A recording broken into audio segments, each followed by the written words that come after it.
Hello, and welcome to Inspire to Live. Continuing on You Are What You Think, we focus on the link between thoughts, emotions, and behavior. Thoughts, in and of themselves, have no power. It's only when we actively invest our attention into them that they begin to seem real. And when we engage with specific thoughts, we begin to feel the emotions that were triggered by these thoughts. We enter a new emotional state which then influences how we act.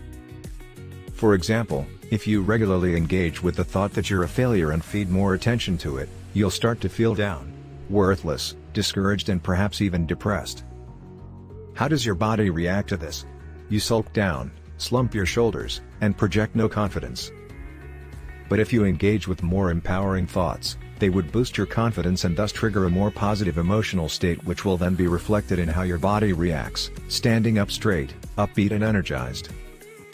Thoughts trigger emotions, and the vibrational frequency of these emotions then feed back into the original thought. And as we continue to give mental attention to the initial though, it reaffirms the emotion, which then energizes the thought. And so we experience a continuous cycle of think, feel, and feel. This results in the emotional state you come to experience: stressed, depressed, discouraged, happy, energized, confident, etc. How you think and how you feel directly impact how your body reacts, and all three influence how you behave and what actions you take.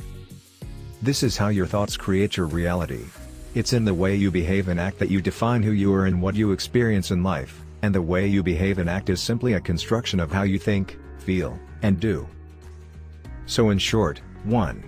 Emotions are the reactions to the thoughts you give attention to. 2. How you feel, and your body language, is a reflection of what you're thinking about. 3. Since emotions and the body's reactions are triggered by the thoughts you give attention to, therefore, you're living in a world of thought. Your thoughts create your experiences, and thus, you experience what you think. This means that all the problems we experience are nothing more than a thinking problem. The real problem is not the problem. The real problem is how we think about our problem. We are not our circumstances. We are what we think of our circumstances. You failing in your business is not the problem is in you perceiving it to be a problem. It's in how you're thinking about it. You disliking your job and blaming your career choices for it is not the problem, the way you think about it is the problem. Our problems are nothing more than our emotional and body reactions to our thoughts about the problem.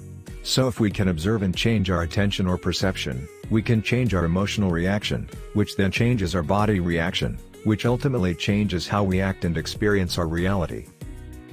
And that's exactly why true change begins from the inside, not the outside. We spend all our time and money and energy trying to change our experience on the outside, not realizing that the whole thing is being projected from the inside out. Michael Neal, author. So if you think you're a failure, you'll feel like a failure, and then you'll act like a failure. As long as you give attention to the thought that you're a failure, you'll continue to experience this reality, which then reinforces your belief that you must be a failure. This is called a though pattern, and it has the power to destroy your life. You are what you think. To be continued. This is Inspire to Live. Thanks for watching.